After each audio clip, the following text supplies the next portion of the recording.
있어. 그리고 박론의 월훈, 그리고 김영랑의 연1, 서영보의 문의 담기까지. 23번 보기 먼저 볼게요. 가죠, 가. 가는 적막한 산골마을을 배경으로. 오케이. 그곳에 사는 한 노인이 있습니다. 그 모습을 관찰합니다. 그래서 들려주는 시예요. 향토적인 그런 이미지 속에서 낯설게 느껴지는 일상에 감각적으로 집중하는 노인을 통해서 사라져가는 것에 관심을 드러내고, 삶이 마주한 깊은 정적 속 울음소리를 통해 인간의 쓸쓸함을 고조하고 있다. 그리고 이러한 노인의 모습은 정보가 너무 많다 얘들아. 이거는 통으로 그냥 가져가야 되겠는데? 봐봐. 적막한 산골마을이야.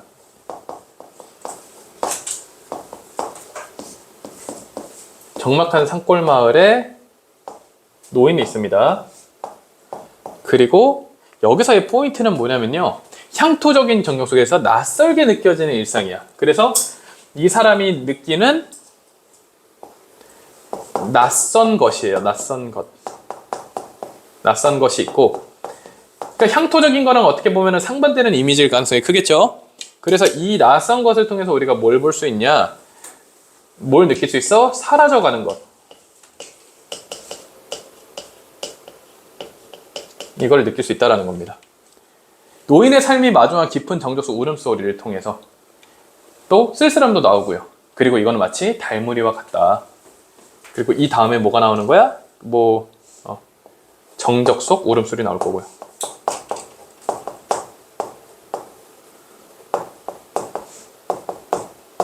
우리는 쓸쓸함이고요. 그리고 나서 달무리, 이 이미지가 막 쓰자. 그냥 달무리의 느낌이 있을 거다. 됐죠? 이렇게만 보고요. 오늘 이렇게 합시다. 이거 나다도 보기 있죠? 있죠? 나 없어요? 이거 일단 봤으니까 가나 볼게요. 다는 27번에 가 다네요. 유사 또는 대립 관계 이거 필요 없어요. 없네요. 그럼 봐야겠네. 봅시다. 자, 첩첩산 중에도 없는 마을이 여기엔 있대. 그러니까 완전 시골이란 뜻이야. 됐어요? 됐어? 입진 사이길 저 모래뚝 그 너머 강기슭에서도 보이지 않아. 허방다리가 뭐야 얘들아?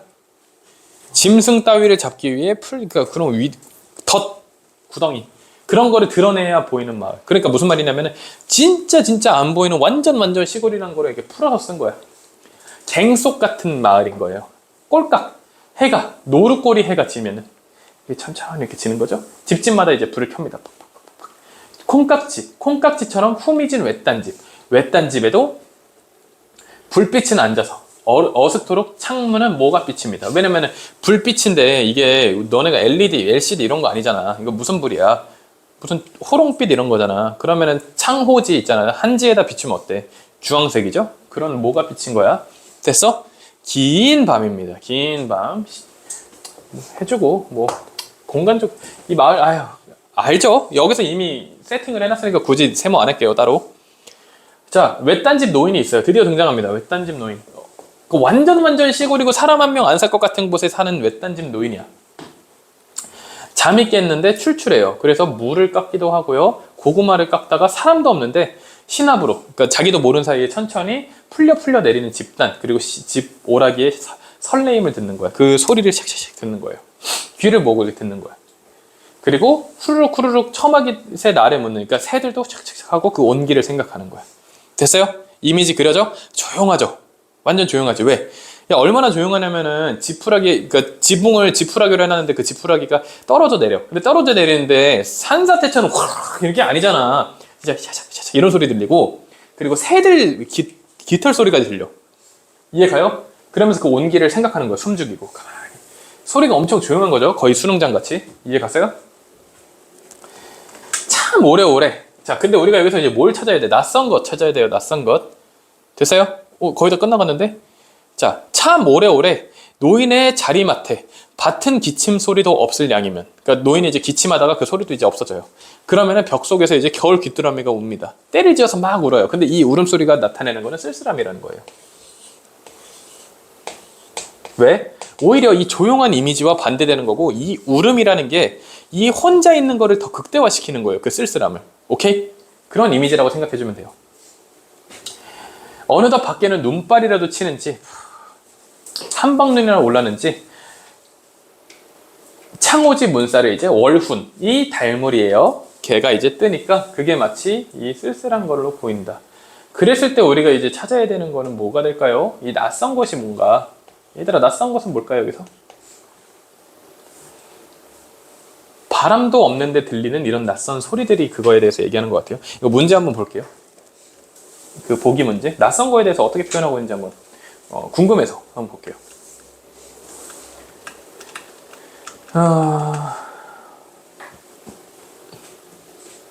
옳지 않은 거 고르는 거죠.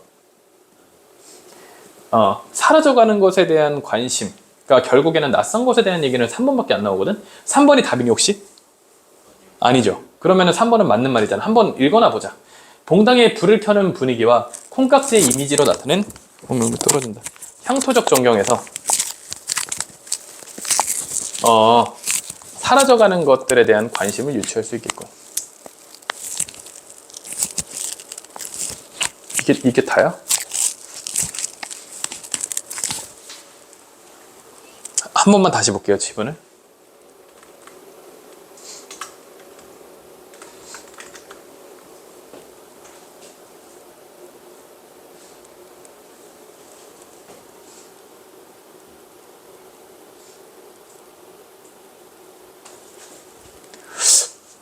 그냥 여기서 낯선 것에 대한 문제는 없죠.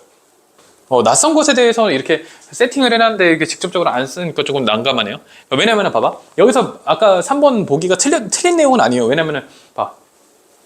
콩깍지처럼 후미진 외딴 집이라든가 아니면은 외딴 집에도 불빛은 안 져가지고 이슥토록 창문은 모가빛이다. 이런 이미지를 그리지. 그리고 해가 지면은 봉당마다 이제 불을 켜요. 그리고 후미진 외딴 집이 있고 외딴 집도 이슥토록 늦게까지 불을 켜놨다라는 얘기를 하는 거야. 그랬을 때 아까 그 지문의 3번 그 문제 3번 봐봐. 봉당에 불을 켜는 분위기라든가 콩깍지의 이미지 이런 거를 보면은 향토적 전경이 있죠. 그리고 걔네들이 사라져가는 것에 대한 관심을 유치할 수 있게끔 크게 문제는 없다라는 거예요. 걔네들이 사라져가는 것들이니까. 왜냐면은 향토적 전경이라는 게 이러한 것들이 우리가 일상적으로 볼 수 있는 것이 아니니까. 그럼 우리 이렇게 생각하는 게 더 맞아요. 보기를 다시 볼게요. 봐. 아까 쌤이 해석했던 것에서 조금 더 덧붙여서 우리가 해석을 해봅시다. 어떻게 할 거냐면 봐봐. 아까는 우리가 노인을 통해서 점점 사라져가는 것들에 대한 관심을 그려내고 그리고 향토적인 전경 속에서 낯설게 느껴지는 일상이라고 했죠. 여기서 우리는 노인이라는 이미지를 빼줘야 돼요. 지문에 대해서 보기를 이렇게 해석할 수도 있겠구나라는 생각을 해줘야 돼. 어떤 거냐면은 향토적인 전경 속에서 낯설게 느껴지는 일상 이라는 거는 우리가 낯설게 느낀다는 거야. 노인이 아니고. 그리고 거기에 그러니까 우리가 낯설게 느끼는 그 일상에 노인은 감각적으로 집중하고 있죠. 물을 깎는다든가 호롱불을 킨다. 우리한테 낯설잖아. 그리고 그리고 그걸 바탕으로 점점 사라져가는 것들에 대한 관심. 우리가 이렇게도 해석할 수 있다라고 생각을 해줘야 돼요. 됐어요? 그리고 왜냐면 봐봐. 이거 주어가 없어요. 누가 이 일상에 노인을 통해서 관심을 드러내는데 노인이 노인을 통해 관심을 드러내?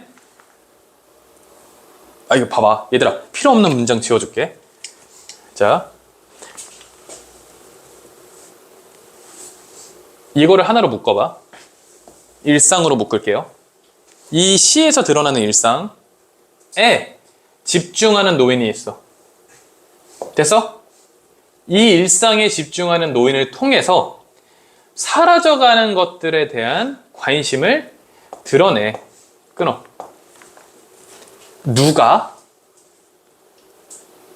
정확하게는 이 시는 이에요. 시가. 이 시가 낯설게 느껴지는 일상에 집중하는 노인을 보여줘. 그러면 누가 낯설게 느끼는데? 우리가. 이 시는 우리가 낯설게 느낄 수 있는 그런 일상에 집중하는 노인을 통해서 사라져가는 것들에 대한 관심을 시가 드러내고 있어. 또는 작가가 이 시인이 느끼는 그 낯선 일상, 그리고 사라져가는 것들에 대한 관심을 시가 이 노인을 통해 드러내는 거야. 이렇게 읽어줘야 정확해요. 노인이 관심을 드러내는 게 아니야. 노인이 낯설게 느끼는 게 아니야. 노인한테는 이게 뭐야? 일상이잖아. 그렇게 읽어주는 게 정확해요. 그러면 지문이 좀 더 수월하게 읽을 수 있고, 노인이라고 해석했어도 아주 막 답 고르는데 왜 말도 안 돼, 이 정도는 아니었을 거예요. 그러니까 많이 틀리진 않았을 것 같은데. 자, 이번엔 나 볼게요. 나는 보기도 없어요, 얘들아? 봅시다. 지우고. 내 어린 날, 아슬한 하늘에 뜬 연같이, 바람에 깜빡이는 연실같이. 내 어린 날, 그러니까 하늘에 뜬 연 같대요, 내 어린 날이. 그리고 바람에 깜빡이는 연실 같대요. 그러니까 어때요? 그러면 그 연이 자유롭지만 위태위태하겠죠? 아슬한 하늘이고 바람에 막. 내 어린 날, 아슴푸라다는 뭐예요? 뭐야? 왜 이렇게 단어가 많아? 어슴푸레하다. 어슴푸레 이렇게 하다. 그러니까 좀 멀리 보이잖아, 연 같은 거.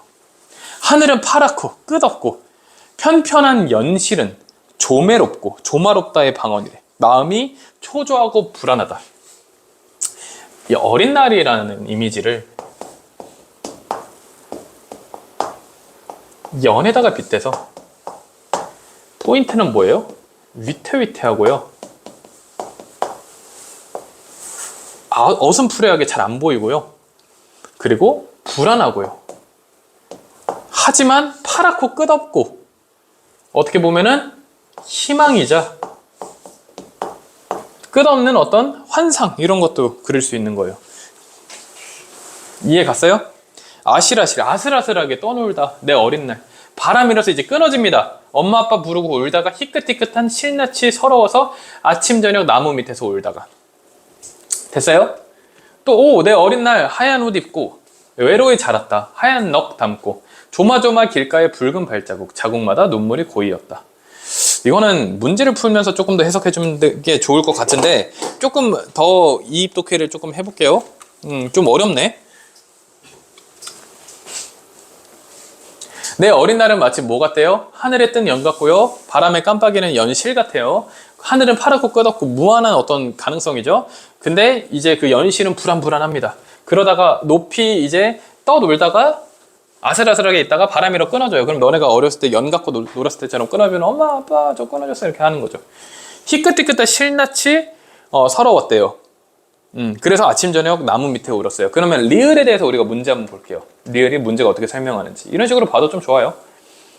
자, 25번의 리을. 서러움을 느끼게 하는 대상의 실낯의 모습을 표현하고 있다. 자, 25번의 답 4번 아니죠? 그러면은 이렇게 또 해석할 수 있다라는 건데, 우리가 문제로 그러니까 지문으로 한번 다시 볼게요.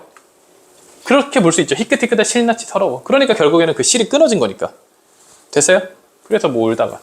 내 어린 날 하얀 옷 입고요, 외로이 자랐다. 하얀 넋 담고. 자신의 어린 날, 이렇게 연이랑 같은 이미지로 그려질 수 있죠. 하얀 연이랑. 조마조마 길가에 붉은 발자국, 자국마다 눈물의 고이였었다. 이 연이 굉장히 위에 있는 연들과는 다른데, 어떻게 보면은 이런 거는 너네가 문제 보기가 없죠. 문제 풀면서 허용 가능성으로 그냥 통으로 풀어줘야 돼요. 조금 더 그냥 생각을 해보면 이런 생각할 수 있겠죠.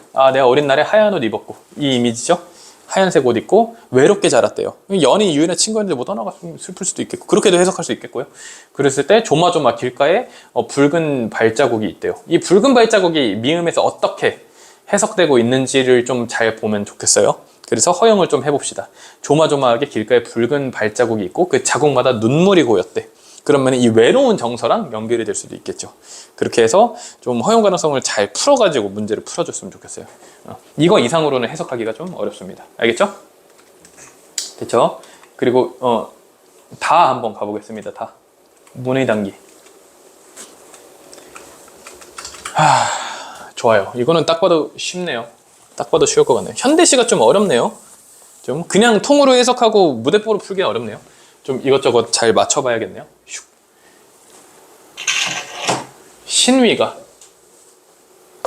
자기 집 이름을 문의당이라고 합니다. 그리고 나에게 편지를 보내서 말합니다. 내 천성이 물을 좋아하는데. 누가 말하는 거죠? 신위가 말하는 겁니다. 난 물을 좋아해. 그런데 도성 아니라 볼만한 샘이나 못이 없어서 물을 보는 법은 아는데 그 물 보는 방법을 써볼 데가 없어서 너무 아쉬웠어. 그런데 천하의 지도를 보고 깨우친 게 있어. 넘실거리는, 그러니까 지도를 보고 깨우칩니다. 신이가. 그러니까 지금 이 설명은 집 이름에 대한 설명일 가능성이 커요. 왜 문의당인가에 대해서. 왜냐면은 문의당에 대한 얘기가 없잖아요. 이해 갔어요? 이해 갔죠? 넘실거리는 큰 바다 사이로 9개 대륙 1만 개 나라가 퍼져 있는데 큰 나라는 범선이 늘어선 듯하고 작은 나라는 갈매기도 있고 해오라기가 있고 천하만국에 두루 살고 있는 사람들은 모두 물 가운데 있는 거 아니야? 그래서 우리 집 이름을 문의라고 했어. 그래서 이 집에 기문을 지어줘. 이 집에 대한 어떤 글을 써달라는 겁니다. 문의가 뜻이 뭐래요? 그래서 여기서 얘기하는 게 응? 물결무늬. 그렇다 뭐 끼워 맞춘 것 같은데, 그죠? 나는 편지를 보고 웃으면서 말합니다. 세상에는 본래 그 실물은 없는데 이름을 차지하는 경우가 있어. 지금 너가 집에 이름 붙인 게 바로 그 실물이 없는 거야. 알겠어요? 세상에는 실물이 없는데 이름만 있는 경우가 있대.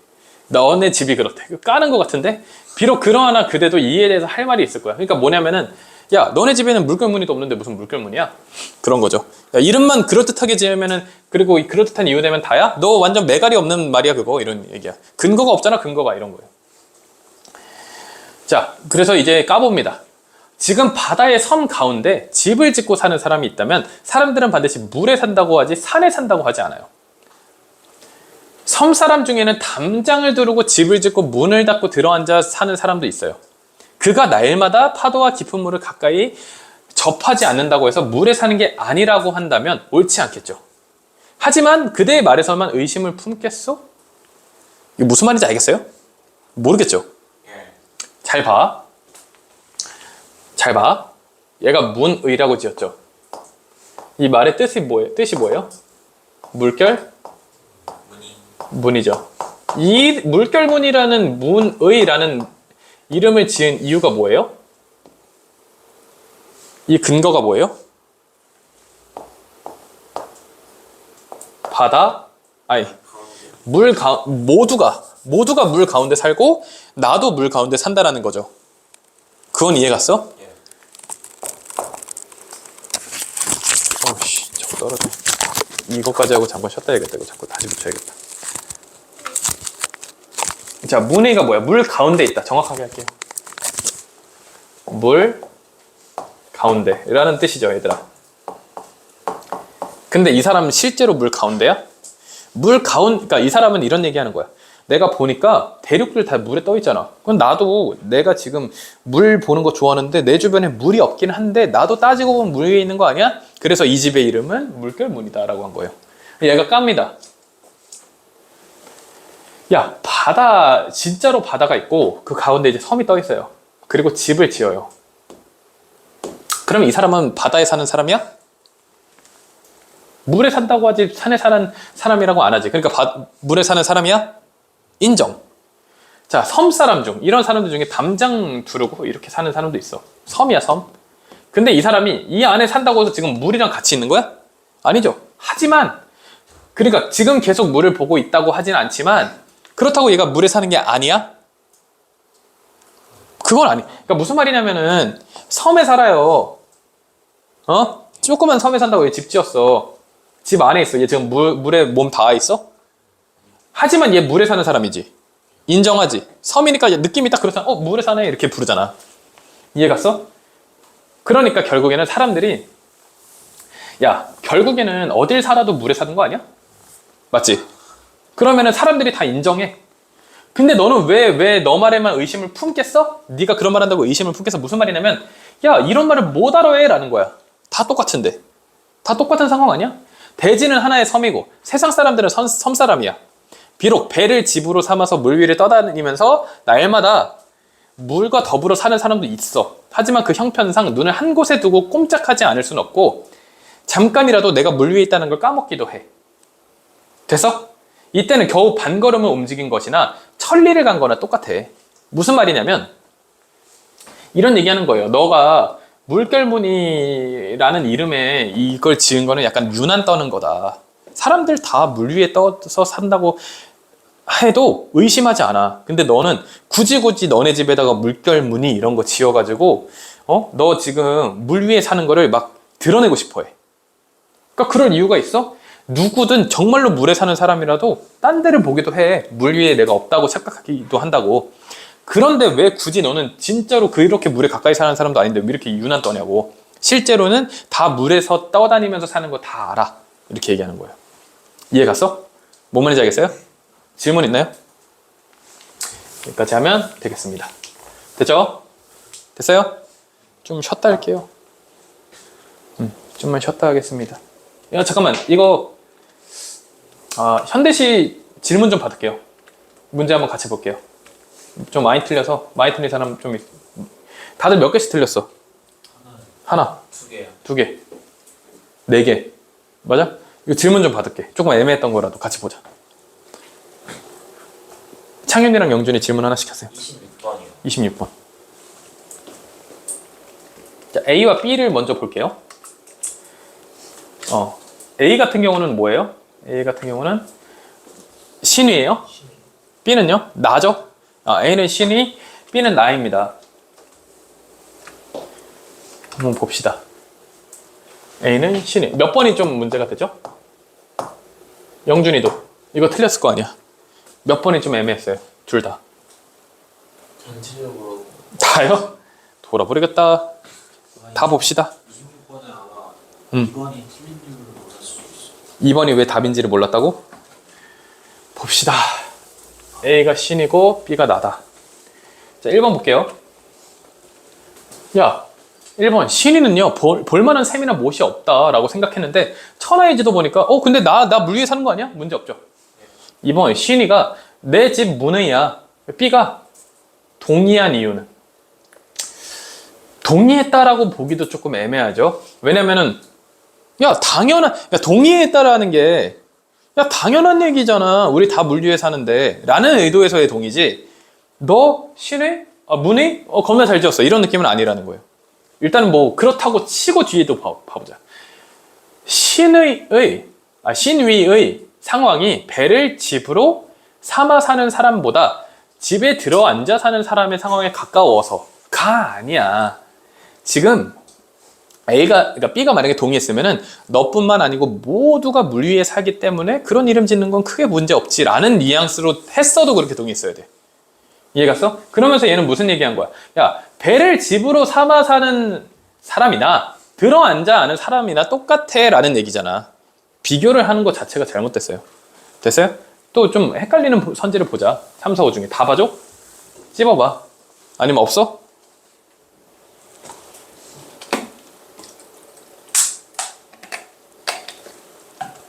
응?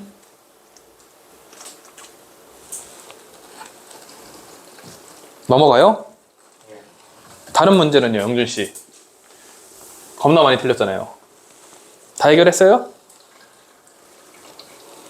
헷갈리는 거 없어? 응? 24번에 4번이요? 봅시다.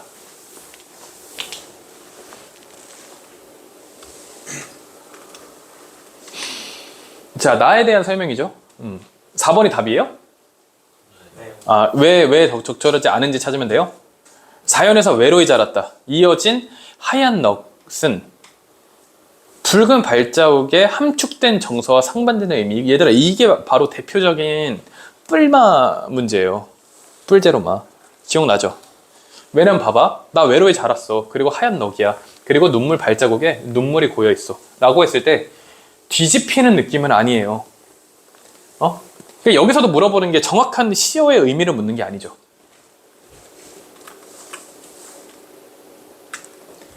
자, 어린 날에 하얀 옷 입고 외로이 자랐어. 됐어? 그리고 이 하얀 옷이라는 게 하얀 옷, 하얀 넋이야. 근데 조마조마해. 길가에 붉은 발자국이니까. 이 발자국은 어떻게 보면은 영준이가 생각할 수 있는 거. 뭐가 반대야? 색깔이 반대죠. 색깔이 반대죠. 봐봐, 잠깐만. 24번이 정답 몇 번이에요? 4번 맞아요? 예. 이거죠, 이거. 자, 그랬을 때 이 하얀 외로이 자랐다와 이어진 하얀 넉은 이거에 함축된 정서가 중요한 거예요. 이 발자국이라는 것과 하얀 옷, 하얀 넉, 이거는 상반되는 이미지는 맞아, 영준아. 상반되는 이미지는 맞아. 근데 어떻게 문제냐면은 이 하얀 넉, 외로움, 이기 때문에 이 빨간 발자국이 얼마나 두려웠겠어. 색이 상반되고. 어떻게 보면은 그 푸르고 희고 하얗고 그런 어린 젊은 날의 시절과 상반되는 이미지이기 때문에 여기서 느껴지는 두려움과는 정서적으로 연장이 되는 거예요. 이해 갔어요? 봐. 이런 느낌이야. 나는 곱게 자라서 내 종아리는 하얘. 그리고 그만큼 외롭고 그랬어. 근데 그럴 때 어머니가 찰싹찰싹 내가 뭔가 잘못 때려서 빨간 줄이 생겼어. 그러면은 그 찰싹찰싹 하는 거랑 나의 곱게 자랐다라는 거랑 그 정서는 연장이 되는 거예요. 그렇기 때문에 이게 더 증폭이 되는 거고. 이해 갔어? 그렇게 이해를 해줘야 돼. 물론 거기서는 정서가 이렇게 나오면 돼. 하얀 종아리 그리고 나의 정서가 어때? 나는 그래서 곱게 자라가지고 절대 맞지 않아. 나는 그래서 완전 두려움이 없어. 근데 맞았어. 그럼 정서가 뒤바뀌죠. 근데 여기서는 뭐야? 외로이 자랐고 그렇게 하얀 너 그렇기 때문에 이거를 두려워하는 나의 정서 이게 연결이 되는 거야. 그래서 서로 연결되잖아. 그러나가 아니고 나는 하얀 넋이고 순수해. 아무도 날 건들 수 없어. 근데 빨간 게 튀었어. 그럼 두려워. 이러면은 상반이 되죠. 근데 외로이 자란 하얀 넋이기 때문에 그래서 서로 연결되기 때문에 정서의 연장이라고 봐야 돼요. 이해 갔어요? 원진구 최고의 국어학원 성공적인 입시를 위한 성공 솔루션